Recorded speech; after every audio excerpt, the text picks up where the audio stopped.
Hello and welcome you all to let's crack it with Abhishek Gupta. तो ये है 30 अप्रैल 2022 के करंट अफेयर्स। बहुत इंपॉर्टेंट करंट अफेयर्स हैं गाइस। डेली करंट अफेयर्स आ रहे हैं, डेली बेसिस पे आते हैं, तो इनको आप जरूर से ज़रूर कवर करिए। और ये मंथ का एंड है, तो अगर आपने करंट अफेयर्स कोई छोड़ दिए हैं, अगर इस महीने में पूरे नहीं किए हैं, तो आप 5 अप्रैल से लेके 30 अप्रैल तक के, कल संडे भी है, तो आप कल को बैठ के या आज ही आप जितने भी करंट अफेयर्स आपके बचे हुए हैं उनको पूरा कर लीजिएगा, क्योंकि ये करंट अफेयर्स बहुत ज़्यादा इंपॉर्टेंट है। आगे आने वाला कोई भी एग्जाम हो, चाहे आप प्रीलिम्स का एग्जाम दे रहे हो, चाहे मेंस दे रहे हो, चाहे 3 जून का एग्जाम हो, चाहे 12 जून का आपका एग्जाम हो, यूपीएससी और यूपीपीसीएस का, सबके लिए बहुत बहुत ज़्यादा इंपॉर्टेंट वीडियोज़ हैं। इनसे बहुत सारे सवाल ऐसे होंगे जो आपको करंट अफेयर्स में, आपको पेपर में देखने के लिए मिलेंगे, यूपीपीसीएस के पेपर में और यूपीएससी के पेपर में। गाइस बताना चाहूँगा, अगर आपने let's crack it with Abhishek Gupta का यूट्यूब चैनल सब्सक्राइब नहीं किया है तो उसको जरूर सब्सक्राइब कर लीजिएगा। और साथ साथ let's crack it with Abhishek Gupta का फ्री टेलीग्राम चैनल भी है, तो उसको जरूर ज्वाइन कर लीजिएगा। उसका लिंक आपको इस वीडियो के डिस्क्रिप्शन में मिल जाएगा। उसको ज्वाइन करना बहुत बहुत ज़्यादा ज़रूरी है। साथ साथ गाइस बताना चाहूँगा कि जो भी स्टूडेंट्स लोअर पीसीएस मेंस की प्रिपरेशन कर रहे हैं, एफआरओ मेंस की प्रिपरेशन कर रहे हैं, तो लोअर पीसीएस मेंस के लिए, एफआरओ मेंस के लिए फुल प्रिपरेशन बैच चल रहा है, जिसको वो ज्वाइन कर सकते हैं। टेस्ट सीरीज भी स्टार्ट होने जा रही है, तो लोअर पीसीएस मेंस के लिए टेस्ट सीरीज ज्वाइन करनी है, अगर उनको एफआरओ मेंस के लिए डेली आंसर राइटिंग प्रैक्टिस करनी है, तो सब चीज़ के लिए फुल प्रिपरेशन बैच चल रहा है, तो उसको ज्वाइन कर सकते हैं। चलिए 30 अप्रैल के हम करंट अफेयर्स देखते हैं। सबसे पहले स्टार्ट करते हैं GS1 से। तो मिनिस्ट्री ऑफ सिविल एविएशन जो है, यानी कि जो उड्डयन मंत्रालय है, वो योग प्रभा ऑर्गेनाइज करने जा रहा है। यानी कि जब से हमारा योग दिवस मनाने जा रहे हैं, इंटरनेशनल योगा डे मनाने जाते हैं 21 जून को, तो उससे पहले भारत में एक मुहिम चल रही है। कई सारी मिनिस्ट्रीज़ जो हैं वो योग को प्रमोट कर रही हैं, और इस तरह से अलग अलग मंत्रालय जो हैं वो योग के ऊपर काम कर रहे हैं। तो at the initiative of the prime minister Shri Narendra Modi, United nation general assembly टूक अ हिस्टोरिक डिसीजन 2014। तो 2014 में 21 जून को डिसीजन लिया गया यूनाइटेड नेशन जनरल असेंबली के द्वारा कि 21 जून को इंटरनेशनल योगा डे या इंटरनेशनल डे ऑफ योगा के रूप में मनाया जाएगा। उस दिन उसको घोषित कर दिया गया, अंतर्राष्ट्रीय योग दिवस के रूप में मनाया जाएगा। किसको? 21 जून को। नेक्स्ट आता है 2 day conference and exhibition on the Indian national calendar. देखिए, जो भारत का नेशनल कैलेंडर है, एज पार्ट ऑफ आज़ादी का Amrit Mahotsav, inaugurated today in Ujjain, Madhya Pradesh. तो अब देखिए क्या हो रहा है कि 2 दिन की कॉन्फ्रेंस और एग्जीबिशन लॉन्च कर रहे हैं इंडियन नेशनल कैलेंडर के ऊपर। आज़ादी का अमृत महोत्सव क्या चल रहा है, जब हम 75 साल होने जा रहे हैं जैसे हमारे इंडिपेंडेंस को 2022 में, तो इसलिए उसको आज़ादी का अमृत महोत्सव इवेंट कहा जा रहा है। और एक इवेंट कहा जा रहा है अमृतकाल का इवेंट। तो अमृतकाल क्या है? अमृतकाल है 2022 से लेके 2047 तक, 2047 तक। ये जो 25 साल का पीरियड है, जो आगे, जैसे अब हमें 75 ईयर्स हो जाएंगे इंडिपेंडेंस के, तो जब हमें 100 ईयर्स होंगे इंडिपेंडेंस के, यानी कि 2047 में, तो उस इतने समय को, इस 25 साल को अमृतकाल का जो संज्ञा है वो दी गई है। तो अब ये जो कॉन्फ्रेंस हो रही है, ये उज्जैन मध्य प्रदेश में हो रही है। ये इंपॉर्टेंट बात है, इसको आपको ध्यान रखना है। एक 2 डे कॉन्फ्रेंस हो रही है एग्जीबिशन पे, और इंडियाज़ नेशनल कैलेंडर अरेंज्ड अप्रैल 22 और 23 को अरेंज की गई थी 2022 में एट उज्जैन एंड डोंगला। और डोंगला जो है ये एक जगह है, एक प्लेस है, कहाँ पे? ट्रॉपिक ऑफ कैंसर पे। ये इंपॉर्टेंट चीज़ है, सवाल पूछा सकता है आपसे कि डोंगला न्यूज़ में था। ये न्यूज़ में क्यों था? कि डोंगला इसलिए न्यूज़ में था क्योंकि ये एक ऐसी जगह है मध्य प्रदेश में जो कहाँ पे है? ट्रॉपिक ऑफ कैंसर पे है। The Indian national calendar which was officially established by India's parliament in 1957 is a scientific statement of India's identity. तो भारत का जो नेशनल कैलेंडर है उसको 1957 में, 1957 में अडॉप्ट किया गया था। नेक्स्ट आते हैं GS2 की। अगर हम बात करें तो department of food and public distribution को प्राइम मिनिस्टर का अवार्ड मिला है for excellence in public administration 2020। और किस चीज़ के लिए मिला है? One nation one ration card scheme को लाने के लिए। तो लैंडमार्क प्लान आया था एक one nation one ration card scheme. इसके तहत क्या गया था कि पूरे देश के लिए एक राशन कार्ड होगा। मीन्स एक पर्सन को अगर एक राशन कार्ड मिल गया, तो अभी तक क्या प्रॉब्लम हुआ करती थी, जहाँ से राशन कार्ड उसको अलॉट हुआ है, जिस गांव से, जिस शहर से उसको राशन कार्ड अलॉट हुआ है, वो अनाज सिर्फ वहीं से खरीद सकता था सब्सिडाइज्ड रेट में। लेकिन उसके वजह से प्रॉब्लम क्या हो रही थी कि जो लोग माइग्रेट करके, फॉर एग्जांपल बिहार के जो माइग्रेंट्स हैं, यूपी के माइग्रेंट्स हैं, अगर वो माइग्रेट करके महाराष्ट्र में सेटल हो गए, पंजाब में चले गए, हरियाणा में चले गए, तो वहाँ पे वो जो सस्ते दर पे उनको अनाज मिला करता था वो नहीं मिल पा रहा था। तो इस वजह से गवर्नमेंट ने एक स्कीम लाई कि जो राशन कार्ड है, अगर आपका राशन कार्ड कहीं का भी होगा, आप अपने राशन कार्ड पे जो भी आपको, जितना भी अनाज आपको मिलता है, उसका 50% आप दूसरी लोकेशन से भी ले सकते हैं। पूरे भारत में आप कहीं भी जाएंगे, आपको राशन कार्ड से, आपके राशन कार्ड से, चाहे वो कहीं का भी हो, आपको अनाज मिल जाएगा। The landmark plan of ONORC is a countrywide innovation that allows all national food security act के जो बेनिफिशरीज हैं, NFSA का जो बेनिफिशरी हैं, particularly migrant beneficiaries, to claim either full और part food grades from any fair price shop. Fair price shop का मतलब हुआ जो सस्ते गल्ले की दुकान होती है, of choice in the country through existing ration card. जो उनके पास राशन कार्ड है, बस वहाँ पे आपको अपना बायोमेट्रिक और आधार कार्ड दिखाना होगा, और वहाँ पे आपको जो भी अनाज मिलना है आपको वो मिल जाएगा। नेक्स्ट है India's participation as guest of honour at the Paris book festival. तो पेरिस बुक फेस्टिवल हो रहा है 2022 में, और वहाँ पे इंडिया का भी स्टॉल लगाया गया है, इंडिया भी उसमें पार्टिसिपेट कर रहा है। नेक्स्ट है कि प्राइम मिनिस्टर ने विजिट किया था जम्मू कश्मीर को on the national Panchayati Raj day, जो कि 24 अप्रैल को मनाया जाता है हर वर्ष। तो 24 अप्रैल को प्रधानमंत्री जो हैं वो नेशनल पंचायती राज दिन के दिन उसको सेलिब्रेट करने के लिए जम्मू कश्मीर में थे। तो इन्होंने वहाँ पे कुछ चीज़ें भी इनॉग्रेट करी, वो ज़्यादा इंपॉर्टेंट चीज़ें हैं, उनको देखते हैं। इनॉग्रेट बनिहाल काजीगंज रोड टनल, वहाँ पे बनिहाल और काजीगंज को जोड़ने के वाली जो एक रोड टनल थी उसको बनाया गया है, which will help bring the regions of Jammu and Kashmir closer. तो जम्मू और कश्मीर का जो रीजन है उसको पास लाए हैं, यानी कि उनके बीच की दूरी जो है वो थोड़ी कम हुई है। और फाउंडेशन स्टोन डाली गई है 3 रोड पैकेजेस की। एक तो दिल्ली अमृतसर कटरा का एक्सप्रेसवे बनाया जाएगा, ये 4 लेन या 6 लेन हाईवे होगा। उसके बाद फिर रातले एक हाइड्रो इलेक्ट्रिक प्रोजेक्ट है, और कुआर या कवर एक हाइड्रो इलेक्ट्रिक प्रोजेक्ट है, इस पर भी काम किया जाएगा। दोनों के दोनों प्रोजेक्ट जो है चिनाब नदी पे है। उन्होंने फिर एक अमृत सरोवर करके एक इनिशिएटिव लॉन्च किया है, जिसके तहत हर डिस्ट्रिक्ट में 75 वाटर बॉडीज़ को रेजुविनेट किया जाएगा, उनका कायाकल्प किया जाएगा। हर जिले के अंदर कितनी 75। ये सब चीज़ 75 इसलिए हो रही है, 75 इसलिए हो रही है क्योंकि भारत को इस साल आज़ादी के 75 ईयर्स होने जा रहे हैं, इस वजह से। 75 सरोवर्स will come up in every district by 15 August in 2023। तो कहा जा रहा है कि 2023 के 15 अगस्त तक हर जिले में 75 सरोवर जो है उनको चिन्हित किया जाएगा और उनको डेवलप किया जाएगा। 850 मेगावाट का जो रातले हाइड्रो इलेक्ट्रिक प्रोजेक्ट है, ये चिनाब नदी पे बनाया जा रहा है किश्तवाड़ डिस्ट्रिक्ट में जम्मू कश्मीर के अंदर, और 5300 करोड़ रुपए की लागत से बनाया जाएगा इसको। और लाइकवाइज जो 540 मेगावाट का जो कवर हाइड्रो इलेक्ट्रिक प्रोजेक्ट है वो भी चिनाब रिवर पर बनाया जा रहा है किश्तवाड़ में 4.5 करोड़ रुपये से। नेक्स्ट बहुत इंपॉर्टेंट चीज़ आती है, ये सवाल आपसे पूछा जाएगा आने वाले एग्जाम्स में। जो पल्ली विलेज है वो सोलर पावर पे चलेगा। पल्ली विलेज जो है वो जम्मू कश्मीर के अंदर आता है। तो Palli village in Jammu's Samba district has become the country's first panchayat to become carbon neutral. तो भारत की पहली पंचायत बन चुकी है पल्ली विलेज, जो कि कार्बन न्यूट्रल हो गई है, यानी कि fully powered by solar energy. पूरे के पूरा गाँव जो है वो सोलर एनर्जी पे अब चलेगा। तो ये सवाल आपसे पूछा जाएगा कि कौन सा विलेज या किस यूनियन टेरिटरी या किस स्टेट में भारत का पहली पंचायत डिक्लेयर हुई है जो कि कार्बन न्यूट्रल है। तो वो पल्ली विलेज है और जम्मू कश्मीर में है, और डिस्ट्रिक्ट कौन सा है, सांबा डिस्ट्रिक्ट है। Inaugurated a 500 kilowatt solar plant at the village. Prime minister Narendra Modi refer to the 2021 Glasgow climate change conference and pointed out that Palli was a major step towards the Glasgow goal. तो उनका कहना यह है कि जो ग्लासगो COP26 हुआ था, जो उन्होंने 2021 में जब यूनाइटेड किंगडम गए थे प्राइम मिनिस्टर, और वहाँ पे उन्होंने इसमें कॉन्फ्रेंस में पार्टिसिपेट किया था, तो उनका कहना यह है कि जो हमने ग्लासगो में बात की थी ये उसी के एक परिणाम है, और उसी के परिणाम स्वरूप हम इसमें आगे बढ़ रहे हैं। नेक्स्ट आता है, बहुत ही इंपॉर्टेंट केस चल रहा है, understanding the Olga Tellis judgment, यानी जो ओल्गा टेलिस का जो फैसला है उसको समझने का प्रयास करते हैं। बात ये हो रही है कि अभी अगर हम देखें, चाहे वो यूपी हो, MP हो या फिर दिल्ली हो, सब जगहों पर बुलडोज़र राज चल रहा है।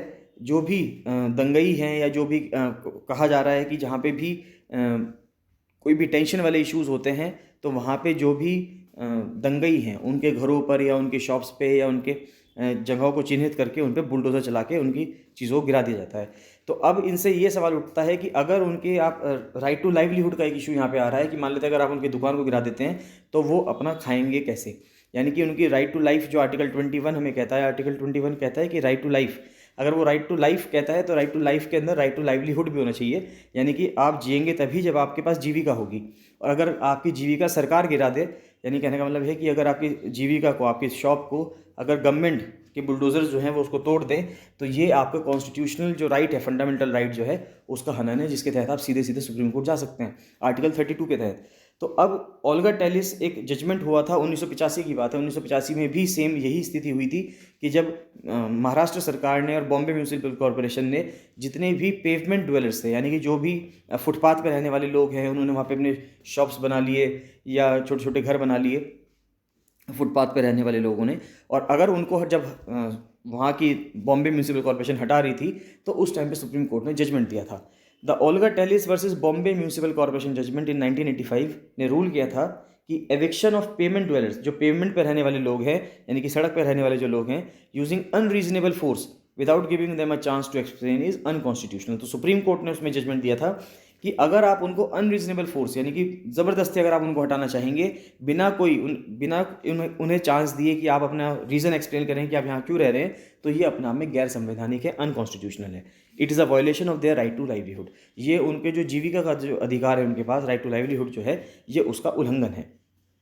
The case started in 1981 when the state of Maharashtra and the Bombay Municipal Corporation decided that pavement and slum dwellers in Bombay city should be evicted and deported to their respective places of origin or places outside the city of Bombay। तो उनका कहना ये था कि 1981 में जब ये case start हुआ तो उसमें कहना ये था कि जो महाराष्ट्र का जो राज्य है और बॉम्बे म्यूनिसिपल कॉर्पोरेशन ने डिसाइड किया कि पेमेंट पे रहने वाले जितने भी लोग हैं उन सबको वहाँ से हटा दिया जाएगा और उनको कहाँ भेज दिया जाएगा, या तो जहाँ से वो आए हैं वहीं भेज दिया जाएगा यानी कि जो उनका ओरिजिन है, या मुंबई से बाहर भेज दिया जाएगा, बॉम्बे सिटी से बाहर भेज दिया जाएगा। ये उनकी एक योजना थी बॉम्बे म्यूनिसिपल कॉर्पोरेशन की, सिटी को ब्यूटिफिकेशन करने के लिए। The court had emphatically objected to authorities treating pavement dwellers as mere trespassers. तो कोर्ट ने इस चीज़ पे टिप्पणी की, आपत्ति जताई कि आप पेमेंट ड्वेलर्स को एक ट्रेसपासर्स नहीं मान सकते, आप इन पर ये नहीं मान सकते कि सिर्फ आप वे जो हैं ट्रेसपासिंग कर रहे हैं यानी कि सीमा लांघ कर आ रहे हैं जगह से। The judgment Olga Tellis versus Bombay municipal corporation in 1985 by 5 जज bench led by chief justice of India then Y V. Chandrachud. तो उस टाइम पे वाई.वी. चंद्रचूड़ जो थे वो सुप्रीम कोर्ट के चीफ जस्टिस थे, भारत के चीफ जस्टिस थे। तो उन्होंने 1985 में एक केस सुनाया था, agrees that pavement dwellers do occupy public spaces unauthorised. तो उन्होंने ये चीज़ तो मानी थी कि जो पेमेंट ड्वेलर्स हैं यानी कि फुटपाथ पर रहने वाले जो लोग हैं, उन्होंने ज़बरदस्ती जो सरकारी जगह है, पब्लिक स्पेसेस है, उनको गैर अनऑथराइज्ड वे में यानी कि सही तरीके से नहीं कब्जा रखा है, अनाधिकृत रूप से उन्होंने उसको कब्जा रखा है। तो ये चीज़ तो सुप्रीम कोर्ट ने मानी थी, लेकिन सुप्रीम कोर्ट ने ये भी माना था कि साथ ही साथ हम उनको सिर्फ इसलिए नहीं हटा सकते कि आप अनऑथराइज्ड वे में वहाँ पे रह रहे हैं, आपको वहाँ से इसलिए भी यहाँ पे आपको हटाने के लिए उनको क्या करना होगा, उनको राइट टू लाइवलीहुड देना होगा सरकार को। सुप्रीम कोर्ट का ये कहना था सरकार को कि या तो आप उनको कुछ जीविका का अधिकार दे दीजिए या जीविका का कोई उनको सोर्स दे दीजिए कि जहाँ से वो कमा सकें, और तब आप उनको हटाइए, तब कोई प्रॉब्लम नहीं है। However, the court maintained they should be given a chance to be heard and a reasonable opportunity to depart। कि उनको एक चांस मिलना चाहिए कि आप उनकी बात भी सुने और एक रीजनेबल अपॉर्चुनिटी होनी चाहिए to depart before force is used to expel them. जो भी आप फोर्स यूज़ कर रहे हैं, फॉर एग्जांपल प्रेजेंट टाइम में जो हम बुलडोजर्स का इस्तेमाल कर रहे हैं, जेसीबीज का इस्तेमाल कर रहे हैं, तो उसके लिए ये बात कही जा रही है। Supreme Court reasoned that eviction using unreasonable force without giving them a chance to explain is unconstitutional। ये असंवैधानिक है। और pavement dwellers to have a right to life and dignity. Pavement dwellers यानी जो फुटपाथ पर रहने वाले लोग हैं, उनका भी राइट टू लाइफ है, डिग्निटी है। The right to life included the right to livelihood. Right to life के अंदर आर्टिकल 21 के अंदर राइट टू लाइवलीहुड भी होगा, क्योंकि आप जब ही जिएंगे जब आपके पास जीने के लिए, कमाने के लिए कुछ पैसे होंगे, यानी कि आजीविका आपके पास होगी, तभी आप कुछ पैसे कमाएंगे और तभी आप जी पाएंगे। They earn a मियर livelihood by living and working on the footpath. उनका कहना यह था कि बहुत ही मामूली सी वो जिंदगी जीते हैं फुटपाथ पर रहकर। अ welfare state and it's authorities should not use its powers of eviction. अब भारत अपने आप को एक वेलफेयर स्टेट बताता है कि एक ऐसा है राज्य, कैसा कल्याणकारी राज्य है। तो अब वो कल्याणकारी राज्य ऐसा कैसे हो सकता है कि वो अपने ही नागरिकों को उनकी जो रोजी रोटी है उससे हटा दे। तो ये भारत की जो वेलफेयर स्टेट की या वसुधैव कुटुंबकम की जो फिलॉसफी है उसके बिल्कुल ही अगेंस्ट जा रहा है। तो ओल्गा टेलिस जजमेंट में 1985 में इसको कहा गया था। नेक्स्ट आता है अ resolution of the Arunachal Assam border dispute. देखिए, जब से असम से, क्योंकि सबसे बाद में अगर आप सबसे पहले देखेंगे, सबसे पहले असम ही हुआ करता था। असम के से ही अलग अलग राज्य जो आज 7 सिस्टर स्टेट्स बने हैं नॉर्थ ईस्ट में, वो सब टूट टूट के बने हैं। तो जब असम से वो सभी राज्य टूट टूट के बने हैं, तो सभी के साथ, असम के साथ, यानी सभी राज्यों की असम के साथ बॉर्डर डिस्प्यूट जरूर है। क्योंकि कुछ राज्यों का कहना ये है, चाहे वो अरुणाचल हो, नागालैंड हो, मणिपुर हो, मेघालय हो, सबका कहना ये है कि कुछ कुछ डिस्ट्रिक्ट्स या कुछ कुछ गांव ऐसे हैं जो उस राज्य के होने चाहिए थे, लेकिन वो अभी भी असम में हैं। क्योंकि सभी राज्य बने असम से हैं, इसलिए सभी का जो डिस्प्यूट है वो असम से ही है। तो Assam has had boundary disputes with all the north eastern states that were carved out of it. तो अब चाहे कोई भी राज्य हो जो भी असम से निकल के बना है, सभी के साथ असम का बॉर्डर डिस्प्यूट है। नागालैंड जो है वो सबसे पहला राज्य बना था 1963 में। उसके बाद मेघालय बना ऑटोनोमस स्टेट 1970 में, और उसके बाद फुल फ्लेजेड स्टेट बनाई 1972 में। अरुणाचल प्रदेश और मिजोरम असम से अलग हुए, पहले यूनियन टेरिटरी के रूप में, केंद्र शासित प्रदेश के रूप में 1972 में, और बाद में इनको फुल फ्लेजेडली गोवा के साथ स्टेट बना दिया गया 1987 में। तो none of the new states accepted the constitutional boundary that they said was dictated by the partisan administration of undivided Assam without consulting the tribal stakeholders। तो नए स्टेट्स का ये कहना था कि उस टाइम पे, जिस टाइम पे इनको विभाजित किया जा रहा था और अलग राज्य बनाया जा रहा था, उस टाइम पे रहने वाले वहाँ पे जो ट्राइबल लोग थे या वहाँ के जो लोग थे, लोकल लोग थे, उनसे किसी से भी राय मशवरा नहीं लिया गया, उनसे किसी से भी डिस्कशंस नहीं किया गया, यानी उनको स्टेक होल्डर नहीं बनाया गया। और सरकार ने, असम की सरकार ने या भारत सरकार ने मनमाने रूप से डिवीजन कर दिया अलग अलग स्टेट्स का, और जो गांव किसी और राज्य के में आने चाहिए थे, मान लेते हैं कुछ गांव मेघालय में आने चाहिए तो मेघालय में नहीं जा पाए, या कोई गांव अरुणाचल प्रदेश में जाना चाहिए तो वो अरुणाचल में ना जा पाए और वो असम में ही रह गए। They also claim that the disputed areas were traditionally under the control of the tribal chieftains before Assam. तो उनका कहना ये था कि जो डिस्प्यूटेड एरियाज हैं आज के टाइम पे, वो पहले कुछ जो ट्राइबल लोग हुआ करते थे उनके अंडर हुआ करते थे, जब तक असम नहीं बना था या भारत आज़ाद नहीं हुआ था। Post India's independence inherited the imaginary boundaries drawn during British rule. अब उनका कहना यह है कि भारत जब आज़ाद हुआ तो उस टाइम पे जो ब्रिटिश रूल के दौरान जो बाउंड्री बनी हुई थी वही सरकार ने उसको खींच दिया और उसी बाउंड्री को सही मान लिया, जो कि अपने आप में सही नहीं था। उस टाइम पे बॉर्डर का जो भी इशू था उसी टाइम पे सॉल्व होना चाहिए था, 1947 के टाइम पे जब भारत आज़ाद हुआ। और उसी टाइम पे जो भी स्टेट्स को, जिन भी लोगों को, ट्राइबल लोगों को जिस भी राज्य में रहना था, उन लोगों को वो चीज़ देनी चाहिए थी। The issue with Arunachal Pradesh has more to do with the 1951 report prepared by sub committee headed by Assam first chief minister Gopinath Bordoloi. तो जो असम के पहले मुख्यमंत्री थे गोपीनाथ बोरदोलाई, उन्होंने एक 1951 में रिपोर्ट दी थी। तो अरुणाचल प्रदेश का जो इशू है वो तब से चला आ रहा है। तो इस डिस्प्यूट का जो उत्पत्ति, अगर हम उसकी बात करें तो अरुणाचल प्रदेश और असम का 804 किलोमीटर की बाउंड्री है और 1200 पॉइंट्स ऐसी हैं, यानी कि 1200 जगहें ऐसी हैं जहाँ पर इन दोनों राज्यों के बीच में विवाद है। The disputes cropped up in the 1970s and intensified in the 1990s। 1970 में होने शुरू हुए, 1990 में जाके बहुत ज़्यादा बढ़ गए। और ये जो इशू है ये कब से आता है? ये जो eastern Bengal frontier regulation act जो निकाला था ब्रिटिश सरकार ने 1873 का, ये तब से आ रहा है कि the issue dates back to 1873 when the British government introduce the inner line regulation, जिसके तहत जो Bengal eastern frontier regulation act है उसके तहत इनर लाइन परमिट की योजना निकाली गई थी कि भारत का ये इनर लाइन परमिट आज भी मौजूद है। इसके तहत क्या होता है कि कोई भी भारत का नागरिक अगर नागालैंड में जाना चाहता है या अरुणाचल प्रदेश में जाना चाहता है, वो जा तो सकता है, लेकिन उसको दिल्ली के अरुणाचल भवन से, अगर वो अरुणाचल प्रदेश जाना चाहता है तो वहाँ से उसको इनर लाइन परमिट लेना होगा। वहाँ पे जाके कोई भी पर्सन ना तो ज़मीन खरीद सकता है, ना ही ज़्यादा टाइम तक रह सकता है। वहाँ पे से वो अगर जॉब के लिए जा रहा है तो जॉब करेगा, अगर घूमने के लिए जा रहा है तो घूम कर वो वापस आ जाएगा। यानी कि आप रेंडमली चाहें कि मैं अरुणाचल प्रदेश चले जाऊँ तो आप ऐसे नहीं जा सकते, आपको पहले इनर लाइन परमिट यानी कि ILP के लिए अप्लाई करना होगा। तो इशू उसके बाद आता है कि the issue dates back to 1873 जब इनर लाइन रेगुलेशन चलाई गई, vaguely separating the plains from the frontier hills. Plain area को, जो असम का प्लेन एरिया था और जो हिल एरिया था बाद में, वो हिल से उसको अलग कर दिया गया। That were later designated as the north east frontier tracts in 1915, और बाद में 1915 में उसको नॉर्थ ईस्ट फ्रंटियर ट्रैक्ट्स कह दिया गया। This area became the north east frontier agency. बाद में ये नेफा बना दिया गया, यानी कि अरुणाचल प्रदेश का जो हिस्सा है उसको बाद में नेफा कह दिया गया 1954 में। And 3 years after notification based on the 1951 report, जो 3648 स्क्वायर किलोमीटर का प्लेन एरिया था बालीपारा और सदिया फुट हिल्स का, उसको असम को दे दिया गया। यानी कि ये एरिया जो प्लेन का एरिया था वो तो असम को दे दिया गया, और बाकी जो हिल का एरिया था वो सारा अरुणाचल को दे दिया गया। Arunachal Pradesh has been celebrating its statehood on a grand scale with an eye since 1987। जब से 1987 से अरुणाचल प्रदेश बना है तब से वो अपना जो स्टेटहुड है उसको बहुत अच्छे से सेलिब्रेट कर रहा है। But what has been causing resentment is the inability of the people living in the transferred patches to join in the celebration. लेकिन प्रॉब्लम ये आती है कि जो भी जगहें, जो भी गांव असम के अंडर में आ गए हैं, वो अरुणाचल प्रदेश का जो स्टेटहुड जब सेलिब्रेशन होता है उसमें पार्टिसिपेट नहीं कर पाते हैं। तो leaders in Arunachal Pradesh claim the transfer was done arbitrarily without consulting it's tribes and had customary rights over these lands. तो अब देखिए ये इशू जो सारा है ये एक, आप कह सकते हैं डिसेंट्रलाइजेशन का है, या आप कह सकते हैं कोऑपरेटिव फेडरलिज्म का है, कि एक ही कंट्री के, यानी कि भारत के जब 2 राज्य आपस में सीमा विवाद में उलझे हुए हैं, यानी कि कोऑपरेटिव फेडरलिज्म से ही ये क्वेश्चन सॉल्व हो सकता है, या ये जो इशू है ये सॉल्व हो सकता है बॉर्डर इशू का। तो अब बॉर्डर पे किस तरह से अब इशू होना है between the Assam and Arunachal Pradesh, तो ये जब दोनों पक्ष बैठेंगे, अरुणाचल प्रदेश के भी बैठेंगे और असम के भी बैठेंगे, तभी ये जाके सॉल्व होगा।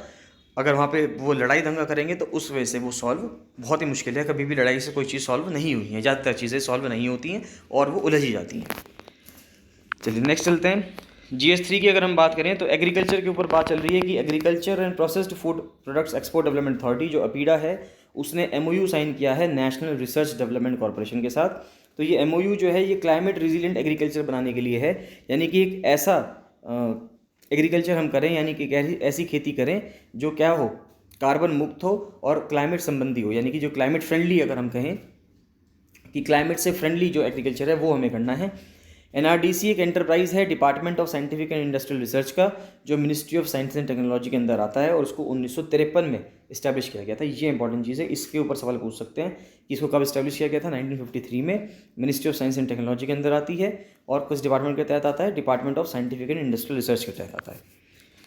सेंटर ने फ्रेश एप्लीकेशंस इनवाइट की है जो भी फर्स्ट जनरेशन इथेनॉल को प्रोड्यूस करना चाहता है। अब देखिए, अगर आप इथेनॉल देखें तो इथेनॉल जो है अलग अलग तरीके से प्रोड्यूस हो रहा है, first generation, second generation, third generation. तो अभी फर्स्ट जनरेशन इथेनॉल के तहत प्रोड्यूस करने की बात की जा रही है to enhance ethanol production capacities in the country and to achieve 20% blending by 2025। Bharat सरकार का टारगेट है कि पेट्रोल डीजल में 20%, या पेट्रोल में अगर हम बात करें कि इथेनॉल को पेट्रोल में कर रहे हैं और बायोडीजल को डीजल में कर रहे हैं, तो इथेनॉल को 20% तक ब्लेंड किया जाएगा 2025 तक पेट्रोल के अंदर, जिससे हमारा जो खर्चा है पेट्रोल को इंपोर्ट करने का दूसरे कंट्रीज से, एक तो वो कम होगा और इससे हम और ग्रीनर फ्यूल की तरफ चलेंगे, क्योंकि पेट्रोल से बहुत ज़्यादा कार्बन डाइऑक्साइड और दूसरी हार्मफुल गैसेज निकलती हैं, जबकि इथेनॉल के जलने से उतनी हार्मफुल गैसेज नहीं निकलती। तो ethanol distillation capacity of molasses कहाँ से निकलता है? मोलेसिस निकलता है शुगर केन की जो फैक्ट्रीज होती हैं, इंडस्ट्रीज़ हैं, वहाँ से निकलता है। तो मोलेसिस के बेस पे जो डिस्टिलरीज हुआ करती थी, जो इथेनॉल बनाया करती थी, उस टाइम पे वो 215 करोड़ लीटर बनाया करती थी 2014 से पहले। लेकिन पिछले 7 सालों में सरकार का कहना है कि 215 करोड़ से बढ़ाकर उसको 1.5 गुना बढ़ा दिया गया है और अब करीब करीब 569 करोड़ लीटर यानी 570 करोड़ लीटर के आसपास जो है वो प्रोडक्शन हो रहा है। Capacity of grain based distilleries, यानी जो ग्रेन बेस्ड हैं, यानी कि चाहे वो गेहूँ से बने, चावल से, टूटे हुए चावल से बने, 2006 करोड़ हुआ करती थी 2013 में, और उसकी कैपेसिटी को बढ़ाकर अब 280 करोड़ कर दिया गया है। तो टोटल इथेनॉल प्रोडक्शन कैपेसिटी जो है भारत की वो 849 करोड़ लीटर हो चुकी है इस टाइम पे। और अगर हमें 20% की ब्लेंडिंग चाहिए 2025 तक पूरे भारतवर्ष में, तो उसके लिए हमें 1700 करोड़ लीटर चाहिए हर साल। अगर हमारी कैपेसिटी जो अभी 850 करोड़ लीटर है, अगर इसको बढ़ा के हम 1700 करोड़, यानी कि जस्ट डबल करनी है, कि अगर हम 1700 करोड़ लीटर कर देंगे तो ही पूरे भारत में 2025 तक 20% ब्लेंडिंग हो पाएगी।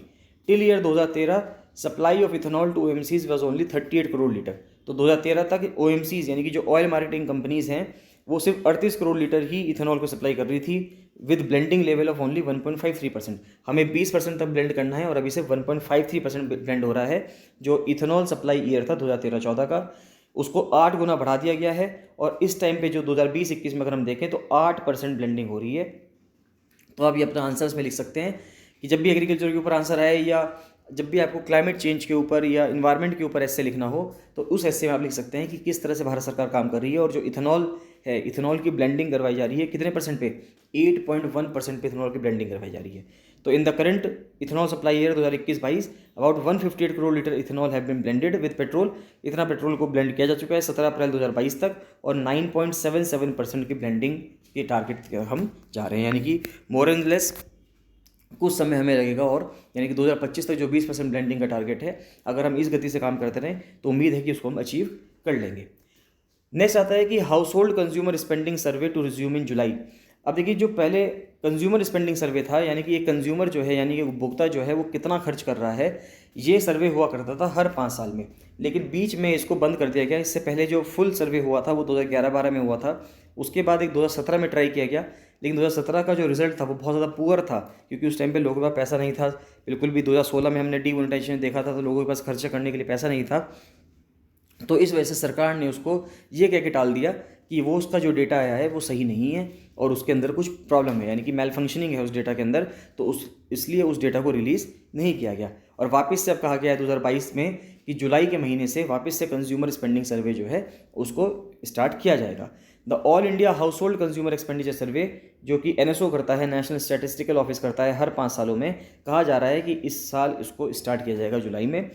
पहले एक डिटेल सर्वे किया गया था 2011-12 में, नया सर्वे 2017 में हुआ था, लेकिन उसको पब्लिक नहीं किया गया क्योंकि कहा गया कि उसके डेटा में कुछ कमी है, कुछ डेफिशिएंसी है। प्रीलिम्स के अगर कुछ फैक्ट्स देखें तो बहुत ही इंपॉर्टेंट है कि प्राइम मिनिस्टर को लता दीनानाथ मंगेशकर अवार्ड मिला है। लता मंगेशकर की डेथ के बाद, जो उनके 2022 के स्टार्टिंग में जो उनकी डेथ हुई, तो उनकी डेथ के बाद उनके नाम पर एक अवार्ड बनाया गया, और वो अवार्ड बनाया गया किसी भी ऐसे पर्सन को देने के लिए, किसी भी एक ऐसे पर्सन को दिया जाएगा जिसने राष्ट्र निर्माण में, नेशन बिल्डिंग में बहुत इंपॉर्टेंट भूमिका निभाई हो। तो पहला जो अवार्ड मिला है वो किसको मिला है? प्रधानमंत्री को मिला है, श्री नरेंद्र मोदी जी को मिला है। The Prime Minister Shri Narendra Modi attended the Master Dinanath Mangeshkar Award ceremony in Mumbai. On this occasion, Prime Minister was conferred first Lata Dinanath Mangeshkar Award. This award has been instituted in memory of Bharat Ratna Lata Mangeshkar. तो भारत रत्न जो थी लता मंगेशकर, उनके लिए इसको award को बनाया गया था और उनके नाम पे इस अवार्ड को बनाया गया है, और इसको जो दिया गया है वो प्राइम मिनिस्टर श्री नरेंद्र मोदी को दिया गया है। फर्स्ट अवार्ड, ये इंपॉर्टेंट चीज़ है। नेक्स्ट आता है स्पोर्ट्स में। अगर हम देखें तो प्राइम मिनिस्टर ने एड्रेस किया है खेलो India university games which inaugurated इन बेंगलुरु। तो खेलो इंडिया यूनिवर्सिटी गेम्स जो हैं, विश्वविद्यालय जो गेम्स हैं, ये बेंगलुरु में स्टार्ट होने जा रहे हैं। ऑबिटोरी देखें तो पीएम ने कंडोल किया है demise of noted writer Binapani Mohanty. तो जो बीनापानी मोहंती हैं ये उड़िया लिटरेचर के राइटर थे, यानी उड़िया में लिखते थे, उड़ीसा के से बिलोंग करते थे। दूसरे पर्सन जिनकी डेथ हुई है, नोटेड पर्सनैलिटी हैं विजयन, स्ट्रक्चरल बायोलॉजिस्ट विजयन जो हैं वो पास अवे हो चुके हैं। पद्मश्री हैं ये, 2004 में इनको पद्मश्री दिया गया, और ये Indian institute of science Bangalore के प्रोफेसर रहे हैं। प्रोफेसर विजयन ने डेवलपमेंट किया है मैक्रोमोलिकुलर क्रिस्टलोग्राफी पे काम किया है इन्होंने केमिस्ट्री में। ये रेसिपिएंट हैं पद्मश्री और शांति स्वरूप भटनागर प्राइज़ के। Professor Vijayan was the president of the Indian national science academy from 2007 to 2010 तक ये प्रेसिडेंट रहे हैं। इसके बाद देखिए कुछ बहुत ही इंपॉर्टेंट क्वेश्चंस आते हैं, वो उन क्वेश्चंस को देखना बहुत ज़रूरी है। ये क्वेश्चन बहुत ज़्यादा इंपॉर्टेंट है, आपके किसी भी एग्जाम में पूछे जा सकते हैं। तो इन क्वेश्चन के साथ साथ उनके आंसर भी लिखे हुए हैं, तो देखते हैं इन क्वेश्चंस को। वो कह रहा है कि कौन सा मेजर डिजास्टर ऐसा रहा जनवरी 1969 में जिसके वजह से जो सीनेटर गेलॉर्ड नेल्सन थे यूएस के, उन्होंने कहा कि एक अर्थ डे का कॉन्सेप्ट लेके आया जाए, जिससे सबसे पहली बार 22 अप्रैल 1970 को एक अर्थ डे का कॉन्सेप्ट आया। तो सेंटा बारबरा में ऑयल स्पिल हुआ, यानी कि जो समुद्र में तेल फैल गया, वहाँ पे ऑयल स्पिल हुआ, तो उसके बाद उन्होंने अर्थ डे की कहा कि हर 22 अप्रैल को अर्थ डे मनाया जाएगा। दो initially held in the US, in which year did earth day go global. अब देखिए अर्थ डे शुरू तो यूएस में हुआ था 1970 में, 22 अप्रैल 1970 में, लेकिन ऐसा कब से हुआ कि जब वो पूरे विश्व में मनाने लगे अर्थ डे, जैसे कि भारत ने भी अर्थ डे मनाता है 22 अप्रैल को हर साल, तो कब से पूरे विश्व में अर्थ डे मनाने लगे? 1990 से मनाने लगे। अर्थ डे 2022 की थीम क्या थी? ये था इन्वेस्ट इन आवर प्लैनेट, यानी हमारे ग्रह में निवेश करें। नेक्स्ट है ग्लोबली कौन सा इकोनॉमिक सेक्टर ऐसा है जो largest percentage of green house gas निकालता है? 25% जो जितना भी पूरे दुनिया में उत्सर्जन होता है ग्रीन हाउस गैसेस का, उसमें से 25% जो ग्रीन हाउस गैस है वो कौन निकालता है? वो इलेक्ट्रिसिटी और हीट प्रोडक्शन सेक्टर है, कि जहाँ पे बिजली बनती है और जो हीट प्रोडक्शन सेक्टर है वहाँ पे सबसे ज़्यादा ग्रीन हाउस गैसेस निकलती हैं। उसके बाद कहना है कि in which year and where was the landmark treaty, कि क्लाइमेट चेंज के ऊपर ट्रीटी कब हुई थी? जब ये कहा गया था कि हमें टेम्परेचर 2 डिग्री सेल्सियस से कम रखना है और मोस्ट प्रीफरेबली 1.5 डिग्री सेल्सियस तक ही रखना है। तो ये पेरिस एग्रीमेंट हुआ था, COP 21 हुआ था 2015 का, ये जो टारगेट था उसमें रखा गया था।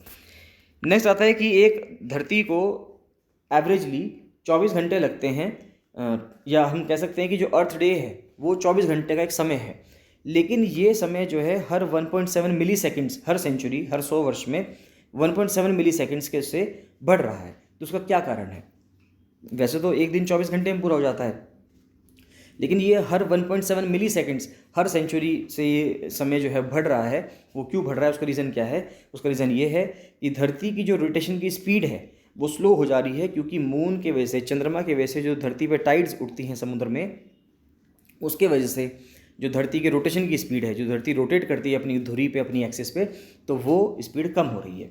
और लास्ट क्वेश्चन आता है कि 200 मिलियन साल पहले जो सुपर कॉन्टिनेंट था पेंजिया, वो 2 टुकड़ों में टूट गया था। तो वो 2 टुकड़े जो हैं, जो प्रेजेंट कॉन्टिनेंट्स हैं, वो कौन कौन से हैं? तो एक है गोंडवाना और दूसरा है लॉरेशिया या अंगारा लैंड जिसको बोलते हैं।